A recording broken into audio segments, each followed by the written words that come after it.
যারা লাইভটা দেখবেন তারা কিন্তু ঘোরাঘুরি করেন। তো যখন আপনি ঘুরতে যান ওই আপনার হাতে যে মোবাইলটা থাকে না, ওইটা দিয়ে আপনি যাওয়ার সময় সুন্দর করে টুকটুক করে একটা ভিডিওর স্কিপ নিয়ে যান। স্কিপ নিয়ে যান। আপনি খাগড়াছড়ি গেলে খাগড়াছড়ি গিয়ে সুন্দরভাবে আপনি কিন্তু খাগড়াছড়ি শহরে যাচ্ছেন না, আপনি কিন্তু খাগড়াছড়িটা ট্রাভেলিং করতে যাচ্ছেন। তো যখন আপনি খাগড়াছড়িটা ঘুরতে যাবেন তখন কি করবেন, ওই একটা ঝর্ণায় আপনি ঘুরতে গেছেন, আপনার ফ্রেন্ডরা গোসল করতেছে, আপনি গোসল, ছোট্ট একটা ভিডিও নেন।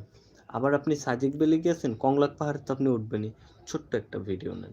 হেলিপ্যাডে গেছেন, আপনি অবশ্যই হেলিপ্যাডে যাবেন, ছোট্ট একটা ভিডিও নেন। আবার ধরেন আপনি ওখান থেকে খাবার-দাবার তো অবশ্যই খাবেন, খাবেন না তো তা না। আপনি যে খাবারটা অর্ডার করছেন সেইটার ছোট্ট একটা ভিডিও নিবেন। আবার হচ্ছে যে খাওয়ার পরে আপনার ফ্রেন্ডরা খাইতেছে, আপনি খাইতেছেন, সেইটার একটা স্কিপ নেন। নিয়ে আপনি ভিডিওটাকে মিলান। দেখবেন ওই যে 2 সেকেন্ড, 5 সেকেন্ড, 7 সেকেন্ড করে আপনি যে স্কিপগুলো নিয়েছেন, সেই স্কিপগুলো দিয়ে আপনি সর্বনিম্ন হলো 7 থেকে 10 মিনিটের একটা ট্রাভেল